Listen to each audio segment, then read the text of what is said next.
I don't know if you've had this, but I've had people throw millions of dollars in my face to do something I didn't want to do. And what? You've been up there.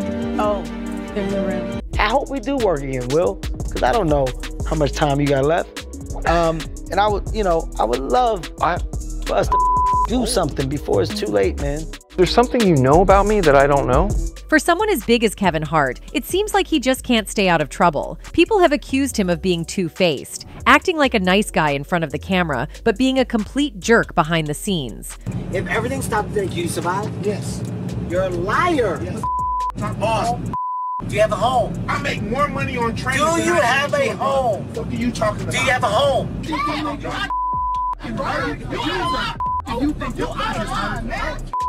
out of line, bro. There are also rumors about him kissing up to people to climb the Hollywood ladder. Some even call him a Hollywood plant. I mean, just take a look at this video. I don't know if you've had this, but I've had people throw millions of dollars in my face to do something I didn't want to do. And what?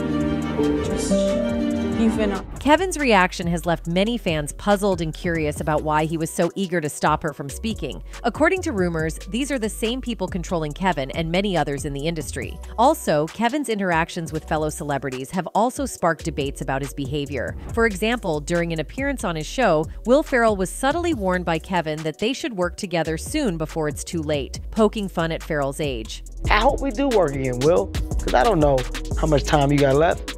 And I would love for us to do something before it's too late, man.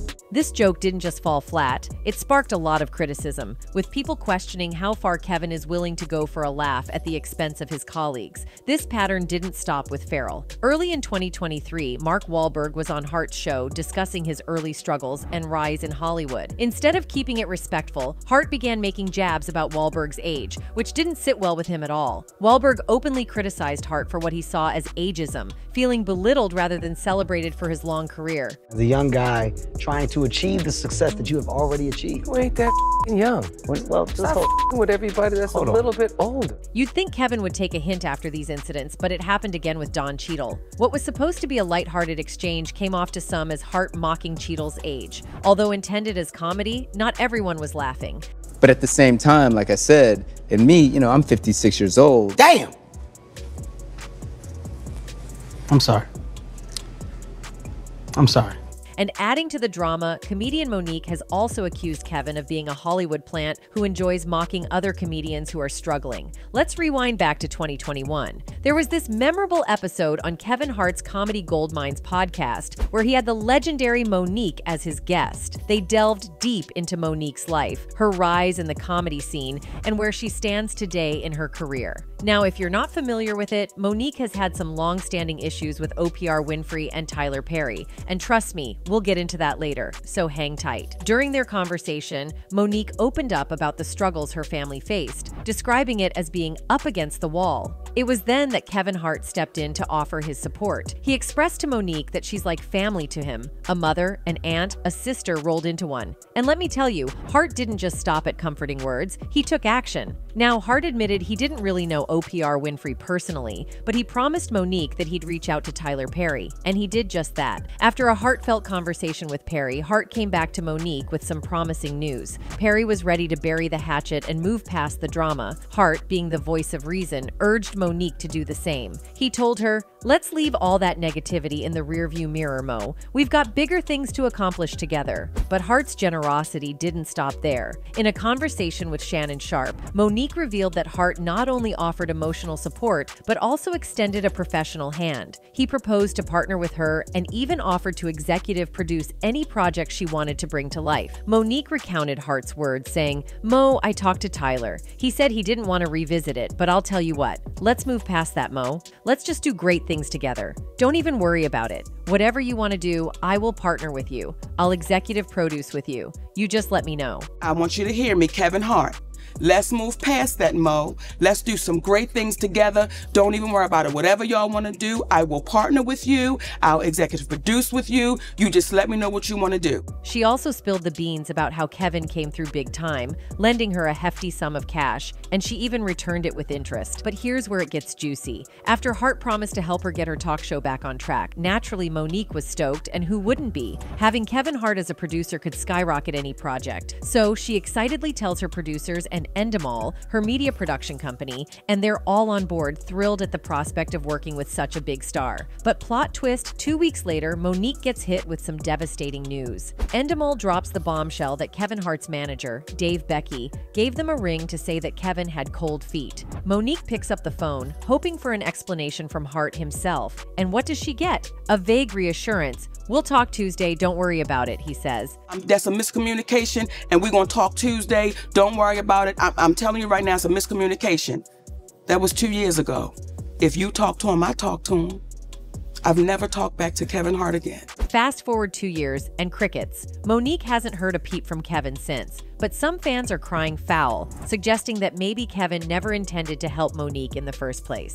They're pointing to his sketchy track record, like that time he claimed he didn't really know OPR Winfrey. I mean, come on, who could forget the whole OPR sending him flowers ordeal after his accident in 2019? In a chat with Ellen, they got into it, with Ellen explaining how she reached out to Kevin after hearing about his accident and back surgery. Kevin shared that he received plenty of flowers from well-wishers, but it was OPR floral gift that stood out. You know, I was embracing everybody's flowers until Oprah sent me flowers. And then I realized nobody else loves me like Oprah.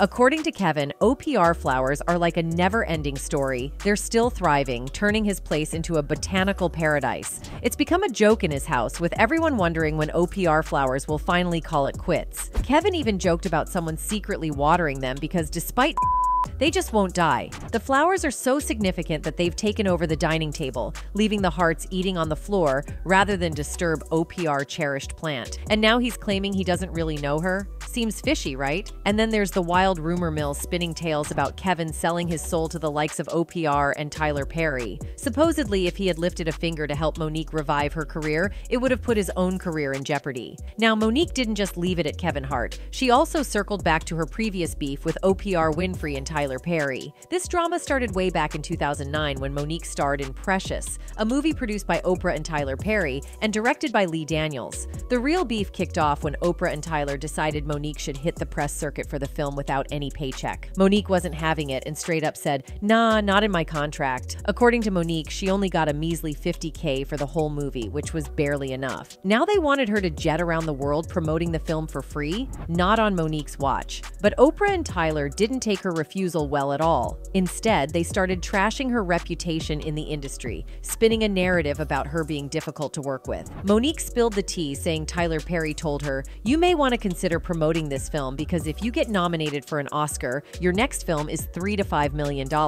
And if you win it, your next film is $6 to $8 million. Monique was like, "Hold up, I'm a black woman. Where are they paying those salaries, brother?" She straight up told Tyler, "I can't work for free. I've done what I was supposed to do. I can't go overseas and do this for free." Their back and forth continued, with Tyler saying he doesn't believe in giving money away for free, and Monique firing back, "I don't believe in working for free. So, we on the same page?" It's a classic case of clash in values, and Monique wasn't backing down. He says, "Well, I don't believe in giving money away for free." I said, "I don't believe in working for free, so we're on the same page." The movie studio initially asked her to jet off to France, but Monique, with her busy schedule as a talk show host, comedian, and family woman, respectfully declined. They tried to sweeten the deal by offering to upgrade her hotel room, but she and her husband stuck to their guns, saying, "Nah, we're gonna spend this time with our family." She said, "Oprah, I'm doing a talk show, I'm doing a comedy tour, I have a husband and I have babies. I have a little bit of downtime and I'm going to take advantage of it. So I'm not going anywhere because I'm not obligated to go anywhere. I've done my part." So we mutually agreed to disagree. That was it. Next thing I know, I am considered difficult and hard to work with. When the third call came and they asked, "What's it gonna take to get Monique to France?" her husband straight up asked, "Is there a number associated with it?" That's when they dropped the bomb that they would never pay for any anyone to do promotions for a movie. Monique revealed she was paid a mere $50,000 for Precious, and it wasn't about the money. She signed up to do it with her friend. The interviewer dug in, suggesting she needed the money to feed her family and pay bills. And Monique responded, "I think that's what America says. We all say, I can't do it for free." She explained that when the movie studio refused to pay for her Cannes appearance, they didn't make a fuss. But then the reports started flying, painting Monique as demanding and difficult. The whole thing boiled down to a simple request that they understood couldn't be met. But suddenly, Monique found herself labeled, and that's where the drama kicked in. And we said we understood, because what people didn't know was I was paid $50,000 to do the movie Precious. And it really wasn't about the money, and I'm not complaining because I signed up to do it with my friend. It says we can't set a precedence and pay you to do this. We didn't have an issue with them. Okay. But that's when the reports came that now Monique is being demanding and she's being difficult. And let's not forget about Cat Williams chiming in on the same topic. For those of you who don't know about the ongoing showdown between Cat Williams and Kevin Hart, you might recall that the beef traces back to the 2008 film Fool's Gold. Williams was initially set to take the lead, but his legal issues at the time forced him to pass on the gig, which involved filming down under in Australia. Enter Kevin Hart, who swooped in and snagged the role instead. According to the grapevine, that's where the sparks of tension between Williams and Hart first ignited. When the topic of Kevin Hart came up in his conversation with Shannon, Cat straight up alleged that Hart might be an industry plant. He questioned the lightning speed of Kevin's success, highlighting how he landed a sitcom and led a movie, Soul Plane, all in his first year in Los Angeles. According to Cat, this raises eyebrows and makes Kevin's early history seem a bit like a mystery. He already had his deals when he got here.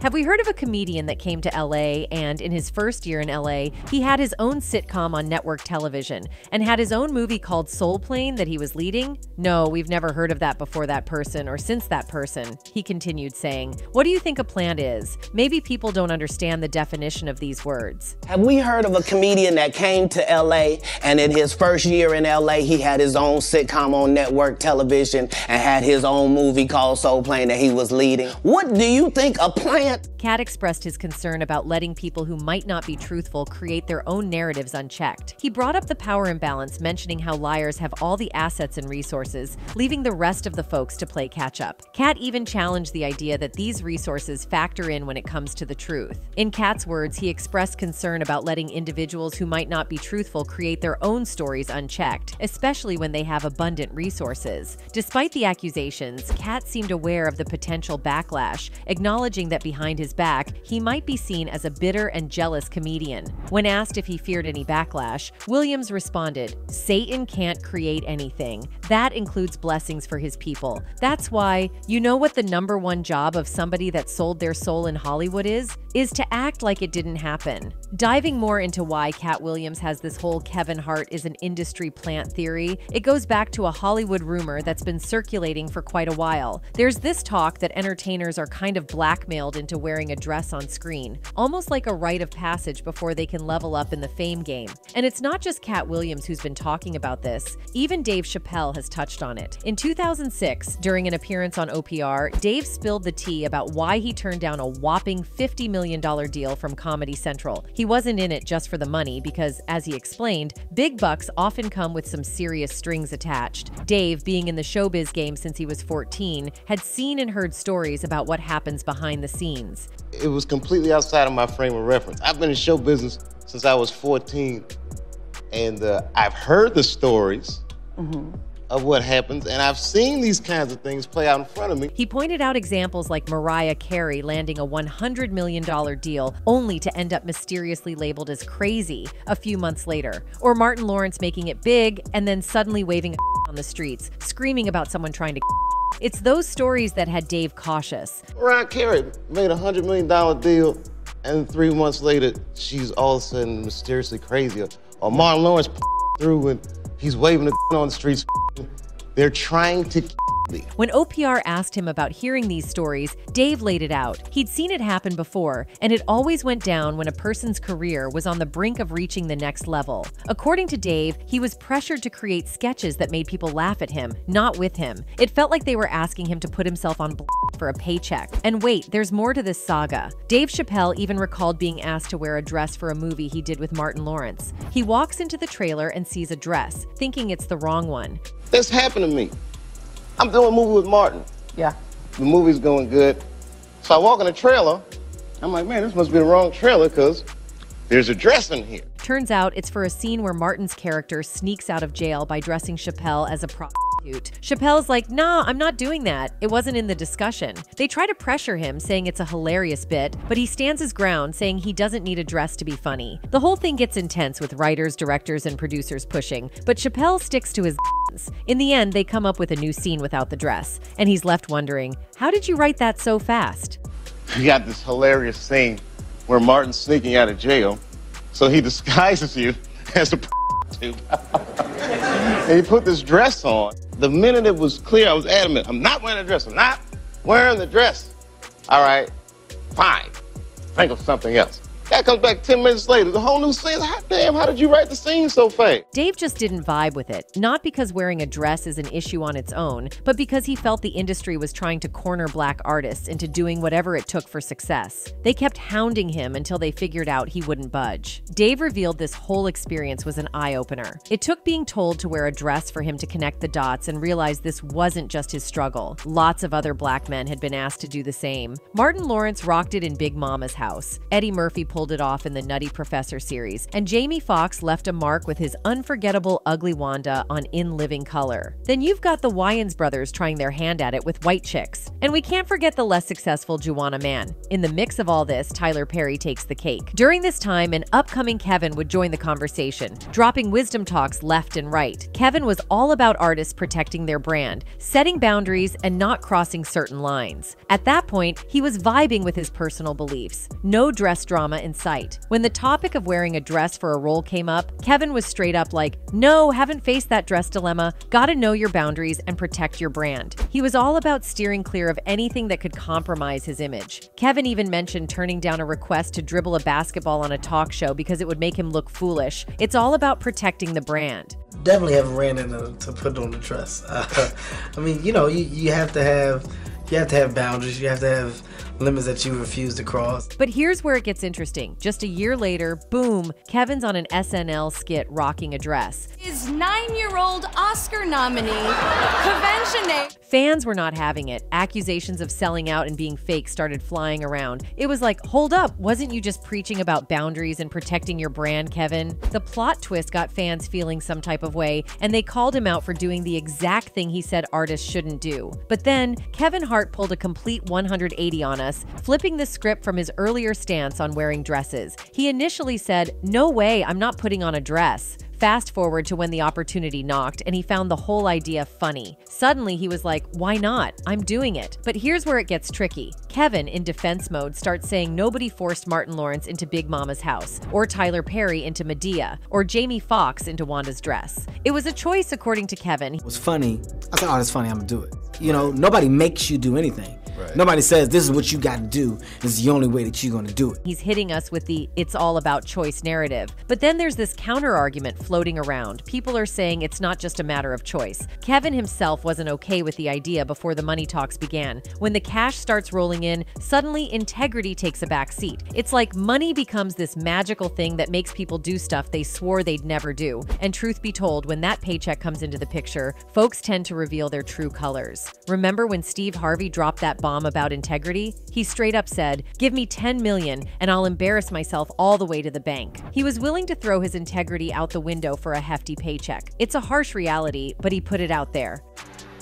10 million for 4 million. Man, black people will be so embarrassed by my performance, you'll be sitting up there just going, look at this big lip.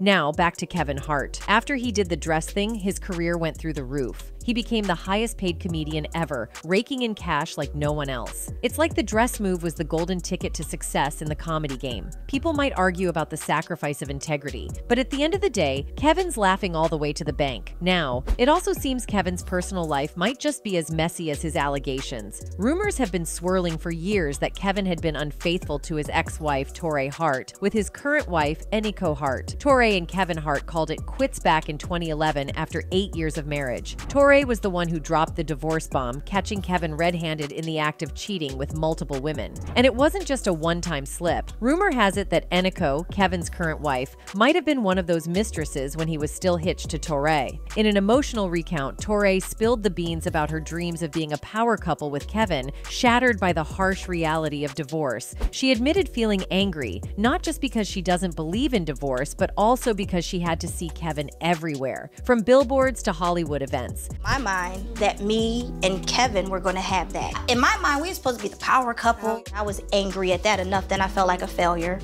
That I have to see him everywhere. Now here's the real kicker. Torrei wasn't just his wife. She was also putting in work behind the scenes, writing jokes for Kevin's movies and stand-up shows. The messed up part? Kevin never gave her credit for her comedic genius, and to add insult to injury, he allegedly spent the money he made from those jokes on his mistresses. Even after Kevin cheated on Torrei, he had the audacity to crack jokes about it during his stand-up shows. Imagine being the person who stood by him when he had nothing, contributed to his success, and then getting clowned on stage. Will ruin your life.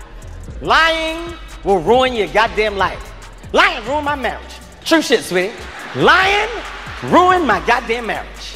But it doesn't stop there. There was this interview with Tasha K, where Kevin's former assistant decided to spill some serious tea. We're talking allegations, gambling habits, and a whole lot of other drama. The assistant reportedly spilled that Kevin has also been cheating on his current wife, Eniko Hart, and he's allegedly involved with a flight attendant named Nick Morgan. The assistant even claimed that Eniko was supposedly pregnant with their second child, while Kevin was, well, leaving semen stains all over the counter at the Heartbeat. And apparently, he's doing the whole shower at the side piece's place and then head home routine. Tasha K didn't let up and straight up asked about a potential gambling problem. Turns out, Kevin's game is poker, and allegedly he went on a gambling spree that was so intense they had to cut half checks to the crew. I told Eniko, like, Kevin is cheating on you with the girl named Mix Morgan. She's his flight attendant, she's on his planes. Does Kevin have a gambling problem or something? His game is poker. So right after that jaw-dropping interview, Kevin was not having any of it. He went full-on lawsuit mode. He filed a lawsuit against Tasha K, claiming she tried to squeeze him for cash by threatening to spill the tea from the interview with his ex-assistant, Maisha Shakes. And the lawsuit even called out the assistant for supposedly tossing out some falsehoods. The thing is, Tasha K apparently told Kevin, "Hey, pay me $20,000 and I won't drop this damaging interview bomb about you." And that damaging interview is the one we just saw. Now, Kevin's legal squad caught wind of this and said Tasha was basically trying to strong-arm him into paying up, and when the money didn't come through, she was all set to unleash the entire interview. Kevin's lawyer is throwing down the gauntlet, saying Tasha has already dipped her toes into criminal conduct and torturous acts. They're warning her that if she doesn't stop, not only will the damages Kevin can seek increase, but she could also be looking at some serious criminal penalties. But Tasha K isn't exactly a stranger to lawsuits, and Kevin taking her to court isn't deterring her. She's still on a mission to unearth all of Kevin's secrets. Well, it appears that Kevin isn't just the lovable, funny guy we've all grown accustomed to. There's supposedly this whole other side to him that's been kept under wraps. But I'm curious to hear what you all make of these allegations. Drop your thoughts in the comments below, and we'll catch you in the next video.